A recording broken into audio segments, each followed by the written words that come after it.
ఎప్పుడైనా రండి ఏ sir survey చేసిరో కానీ ఇది ఎఫ్టీఎల్ ల్యాండ్ కాదు.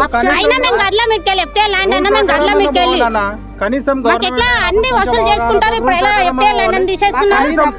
కనీసం ఒక నోటీస్ అని ఇవ్వాలి మాకు. కనీసం ఒక నోటీస్ అని ఇవ్వాలి మాకు. వితౌట్ నోటీస్ వచ్చి ఉన్న పల్లంగా తీసేసి రోడ్ల మీద వాడేస్తాం. మీ జీవితాలు ఎక్కడన్నా వండుకోండి, మీరు ఏడన్నా చావండి అంటే గరీబోళ్ళు. మేము దళితులము.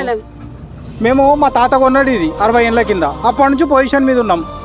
ఆల్రెడీ బౌండరీ ఫిక్స్ చేసుకోరు ఎఫ్టీఎల్ బఫర్ జోన్ అంతా. ఆ బౌండరీ దాటేసి ఇప్పుడు లోపలికి వస్తున్నారు. ఆల్రెడీ మాకు డోర్ నెంబర్లు ఉన్నాయి, పట్టా ఉన్నది, అన్నీ ఉన్నాయి.